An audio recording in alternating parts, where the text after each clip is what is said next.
You're listening to the N2K Space Network.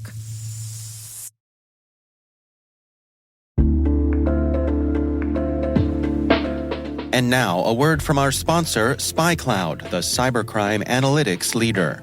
SpyCloud disrupts cybercrime by telling you what criminals know about your business and your customers, so you can take action to prevent ransomware, session hijacking, account takeover, and online fraud. SpyCloud constantly recaptures and analyzes new data from the criminal underground, including credentials, session cookies, and PII siphoned from malware-infected devices. With knowledge of the specific exposed data criminals have in hand from InfoStealer malware on managed and unmanaged devices, security teams can respond with a more efficient and effective process called post-infection remediation that fits seamlessly into existing incident response frameworks. Get SpyCloud's post-infection remediation guide outlining the 7 steps for preventing a malware infection from becoming a full-blown ransomware incident. Visit spycloud.com/cyberwire. That's spycloud.com/cyberwire. And we thank SpyCloud for sponsoring our show.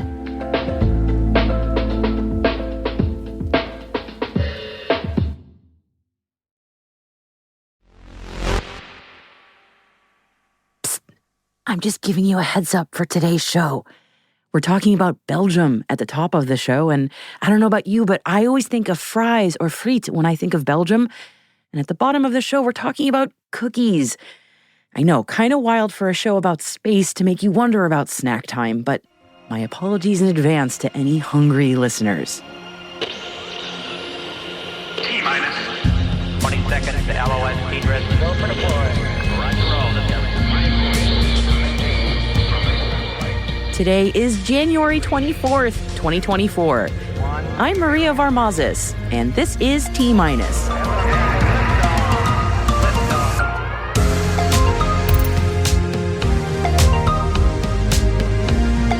Orbit Fab and ClearSpace partner on in-space refueling services. Belgium signs the Artemis Accords. ESA and the EU select 5 companies for their flight ticket initiative. And my guest today is Robert Ganim, VC Starburst's Director of Government Affairs, on how startups need to navigate policy. It's a great chat, so stick around for the second part of the show.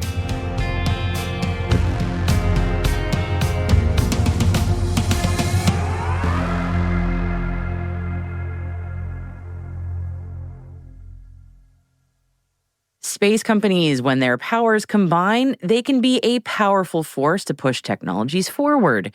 And in that spirit, today, 2 in-orbit servicer companies, ClearSpace of Switzerland and Orbit Fab of Colorado, announced that they're entering a strategic partnership to advance in-space refueling and servicing capabilities, especially to their customers in the US, the UK, and around the world who need satellite refueling. In this new partnership of complements, Gas Stations in Space Orbit Fab is bringing a fuel depot on board a ClearSpace refueling shuttle with the goal of creating a refueling service architecture. Belgium has become the latest country to add its signature to the Artemis Accords. Belgium's Minister of Foreign Affairs, Hadja Labib, commented, "Belgium has always had its feet on the ground and its head in the stars. Our country is one of the world leaders in space exploration. The signing of the Artemis Accords reflects our ongoing commitment to sustainable and responsible space and will strengthen our ties with international partners. It will also open up new economic opportunities for our companies, which have world-renowned expertise in the space sector." And yesterday, we shared the news that Orbex had been selected by the European Space Agency and the European Commission as one of 5 companies that will launch institutional missions into space in the framework of the Flight Ticket Initiative. And the other companies that we did not mention included Spain's PLD Space, France's Arianespace, Germany's ISAR Aerospace, and Rocket Factory Augsburg. This program aims to create a pool of private launch providers to meet the space access needs of European institutions. Each of the companies will receive a frame contract as part of the initiative, allowing them to compete for task orders for launching specific missions. Officials did not disclose the anticipated value of those contracts or how many launch companies competed to participate in the program. A small asteroid about 3 feet in size disintegrated harmlessly over Germany on Sunday. You might have seen the videos on social media. It was very cool.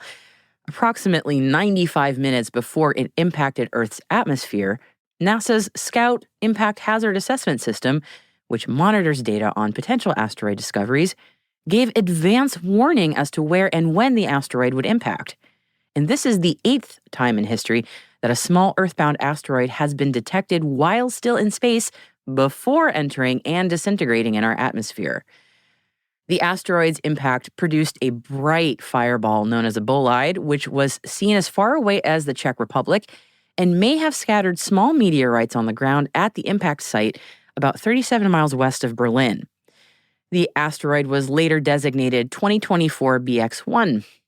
And that asteroid was first observed less than 3 hours before its impact by Christian Czarnecki at Pistecko Mountain Station of the Konkoly Observatory near Budapest, Hungary. 70 minutes after 2024 BX1 was first spotted, NASA's Scout reported a 100% probability of Earth impact and began to narrow down the location and time. And since the asteroid disintegrated over a relatively populated part of the world, as I mentioned at the top of the story, many photos and videos of the fireball were posted online minutes after the event. It did make for a pretty light show, and thankfully, no one was harmed. Paratus South Africa and Eutelsat OneWeb have partnered to enhance Paratus's connectivity offering in South Africa. Paratus South Africa already provides GEO satellite services through its long-standing partnership with Eutelsat Group, and this new agreement further strengthens its satellite connectivity services through a combined GEO-LEO offering to address businesses operating in remote parts of the country, notably retail, banking, mining, agriculture, and tourism. Equatorial Launch Australia has shared completed designs for its horizontal integration facility buildings. The facilities include a state-of-the-art assembly, integration, and testing space for each of up to 7 rocket launch companies to be based at the Arnhem Space Center. The delivery of the new facility designs completes the company's plans for its Space Launch Complex, which is a designated area of the spaceport at which each resident launcher will locate for all preparatory work prior to and including liftoff, and is comprised of up to 2 launch pads and 1 horizontal integration facility building for each launch company. Construction is expected to begin alongside launches at the site later this year. Over to the U.S. now, and the Biden-Harris administration has awarded the National Oceanic and Atmospheric Administration, as well as the Department of Commerce, more than a combined $34 million in funding to aid in wildfire preparedness and response efforts. Some of the funding will be shared with 6 research universities that are all part of NOAA's Cooperative Institute system. And the aim is to improve how scientists study and forecast wildfire behavior, as well as provide enhanced warnings and early detection of such disasters. Ground software as a service provider Freedom Space Technologies has been awarded a contract with Omni Federal to support the modernization activity known as Future Operationally Resilient Ground Evolution System, or FORGE, Command and Control, known as C2, for the U.S. Space Systems Command Space Sensing Directorate. The intent of FORGE C2 is to provide an operational system that will transition the capabilities of legacy and future assets to a missile warning ground baseline owned and maintained by Space Systems Command without degrading existing operational capabilities. Freedom Space will deliver software solutions for FORGE C2 that will bridge the architecture of the government's existing systems with a new prototype that is being developed.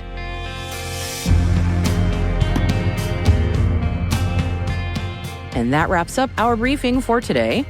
Stay with us for my chat with Robert Ganim, Starburst's Director of Government Affairs, on startups and navigating policy.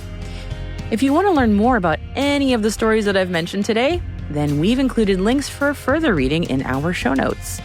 And we always sprinkle in a few extra for you.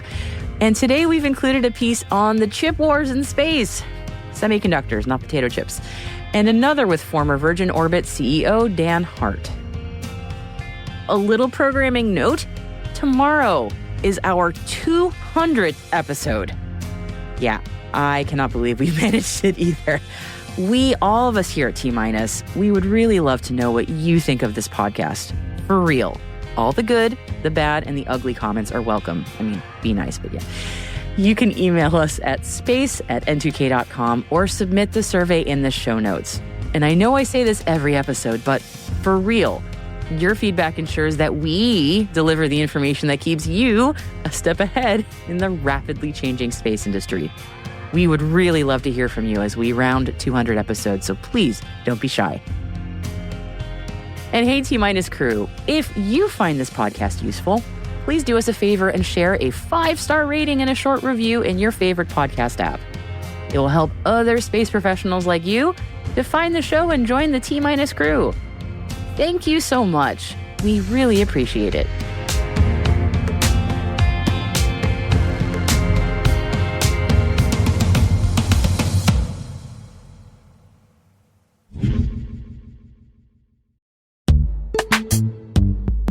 This episode is brought to you by Palo Alto Networks, the leader in cybersecurity. As AI-driven attacks increase, organizations can't afford to have network security that's stuck in the past. Discover how Palo Alto Networks can help you predict what's coming and proactively secure against it with a zero-trust, AI-powered network security platform built to secure whatever, whenever, wherever. To learn more, visit paloaltonetworks.com/network security platform.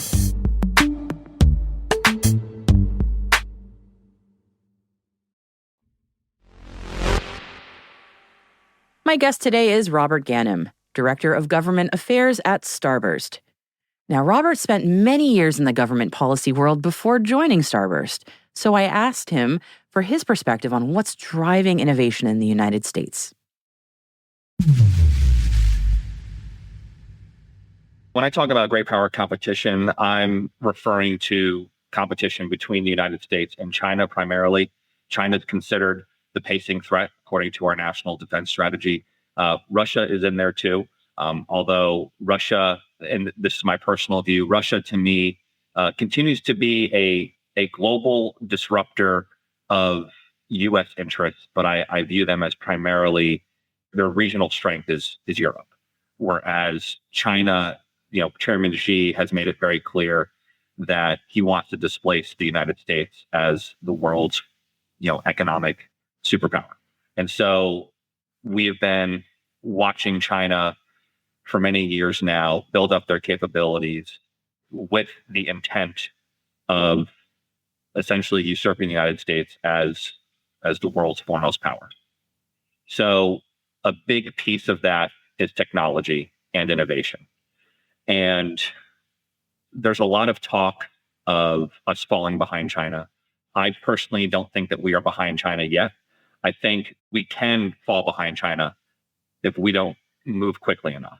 And I think there's been a realization across government, not just within the Pentagon, but across the interagency, that this isn't a problem that needs to be dealt with. And now, both the Trump and Biden administrations have taken policy steps to deal with this. That's what I'm talking about when I talk about great power competition. Yes. There definitely feels like there's a lag behind what commerce is doing, what technology is doing, and where policy is coming in. I'm curious how you feel like military investment comes into play here, how much that is also driving innovation in the sector. So there's been a shift. At the height of the Cold War, the U.S. government spent about 80% of R&D in the United States basically came from the U.S. government. 20% was coming from industry. That essentially has flipped. And so now we see the overwhelming majority, perhaps 80% or so of R&D coming from the private sector, while 20% is coming from the public sector. That's been a change that the federal government has struggled to adapt to, but that provides a really great opportunity for government to leverage all of this commercial R&D. So, we're really good, in my opinion, at the early stage stuff on the government side, right? Like DoD does not have a research, development, test, and evaluation problem, right? DoD's issue is on transitioning that technology to a contract or program of record. It's a procurement issue. So there's absolutely a role for military investment to play. And we have to be careful when we talk about investment. I'm not talking about DoD going into a company and being an equity investor. I don't think that's a great idea for DoD. I'm not convinced it's an appropriate role, although I'm open to being persuaded otherwise. But it's really essentially DoD rapidly acquiring commercial technologies that can be delivered to the warfighter more quickly than our traditional acquisition procedures have allowed. Yeah, and there seems to be some promising movement there.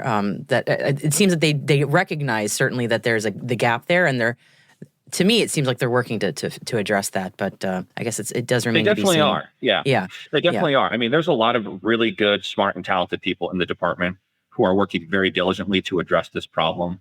It's just when you kind of zoom out and you look at it from the whole department-wide perspective, it's an issue of inertia. I mean, it takes a long time to move and change the culture of a bureaucracy as large as DoD, but they are taking steps, and they're doing far more engagement with the early stage startup ecosystem than they were just a few years ago. I mean, there's a lot more work to be done, but they are making progress. I don't want to exclusively beat up on DoD. There's a lot to be critical about, but I also want to acknowledge that there are really talented people at the department trying to figure this out. And I don't know that DoD will ever operate at the speed that the commercial sector would like them to.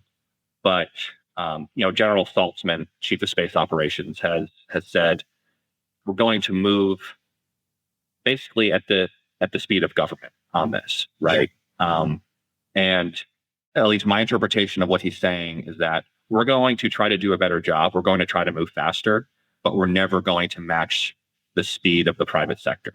So I view that as a plea from General Saltzman to the commercial sector, like, hey, have some patience, bear with us, but please continue to work with us because we're going to continue to try to work with you.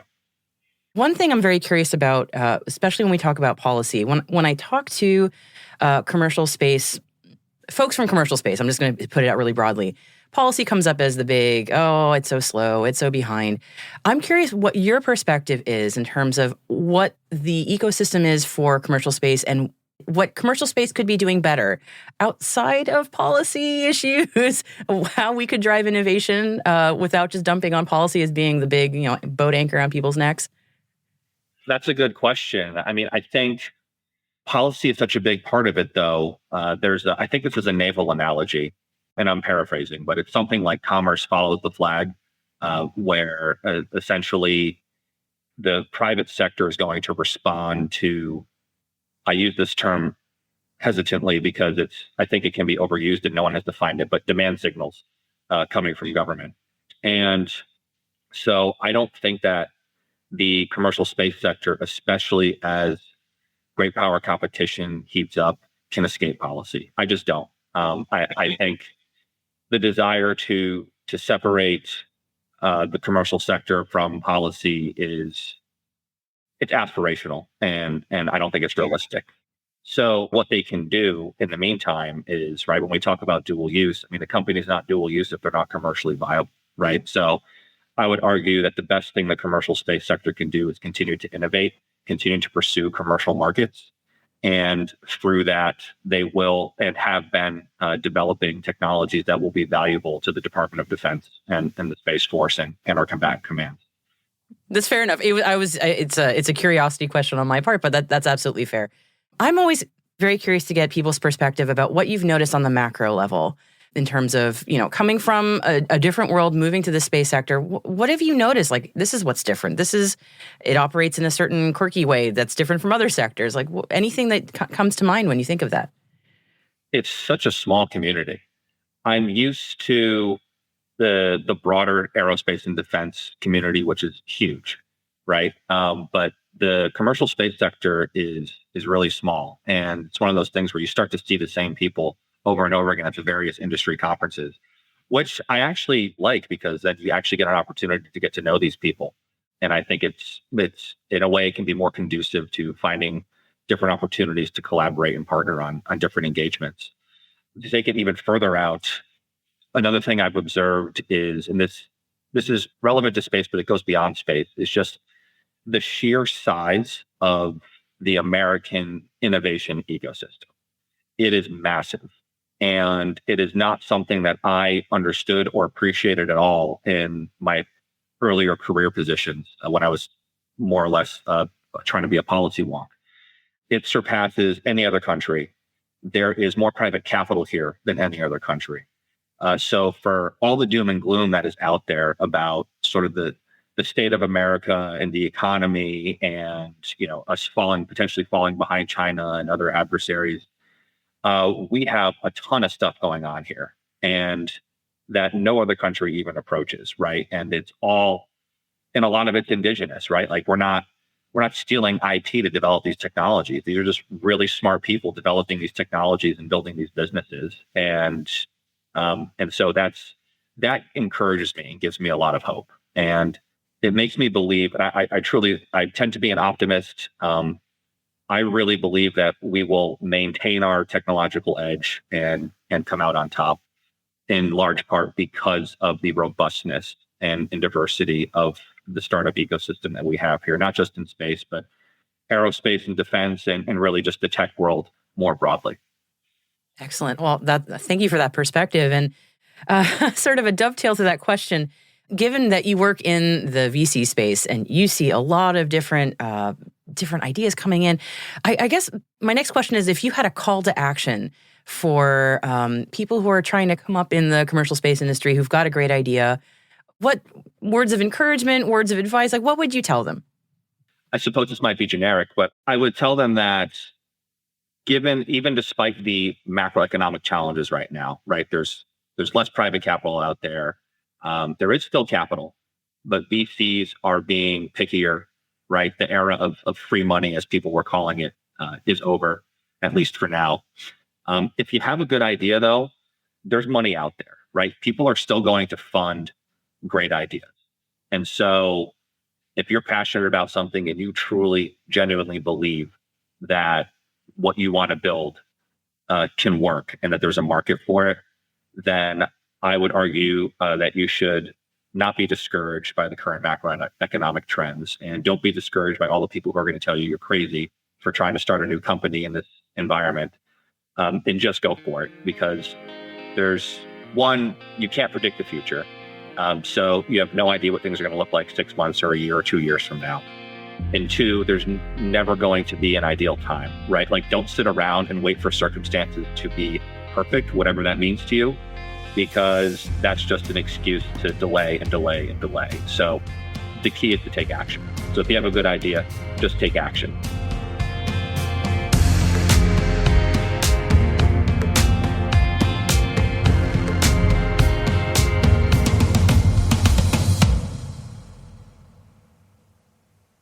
We'll be right back.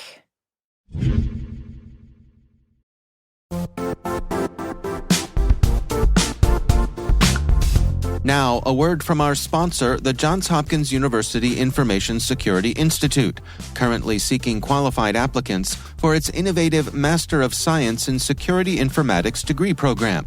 Study alongside world-class interdisciplinary experts and gain unparalleled educational, research, and professional experience in information security and assurance. Interested U.S. citizens should consider the National Science Foundation's CyberCore Scholarship for Service program, which covers tuition and a $6,000 annual professional development allowance, as well as providing a $37,000 additional annual stipend. Apply for the scholarship and the fall semester by March 1st. Learn more at cs.jhu.edu/MSSI.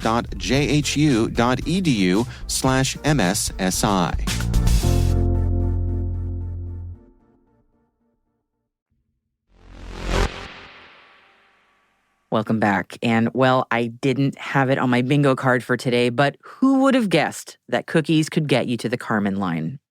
Just right up to it.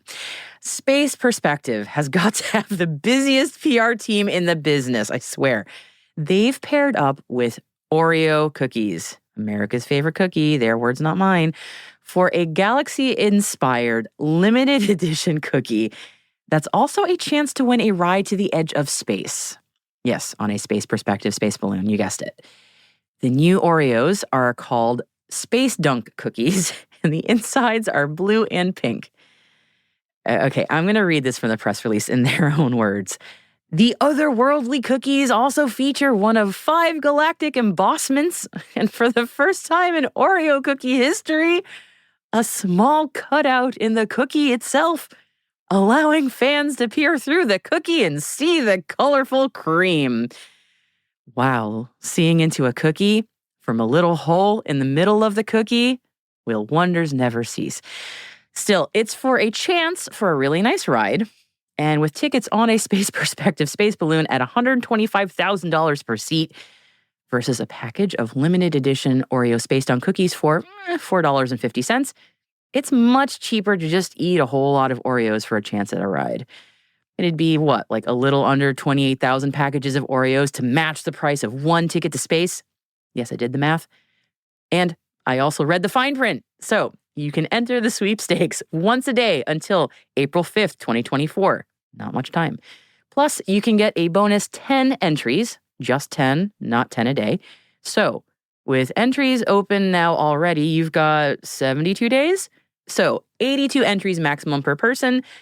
Anyone know how many packages of this flavor are being made? Any of our stats pros or min-maxers listening want to run some probabilities here on this space version of the golden ticket?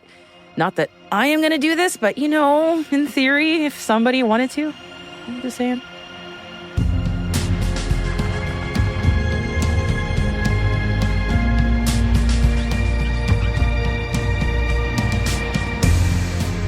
That's it for T- for January 24th, 2024. For additional resources from today's report, check out our show notes at space.n2k.com. N2K Strategic Workforce Intelligence optimizes the value of your biggest investment, your people. We make you smarter about your team while making your team smarter. This episode was produced by Alice Carruth, mixing by Elliot Peltzman and Trey Hester, with original music and sound design by Elliot Peltzman. Our executive producer is Jen Iben. Our VP is Brandon Karpf. And I'm Maria Varmazes. Thanks for listening. Hope you're not too hungry. See you tomorrow.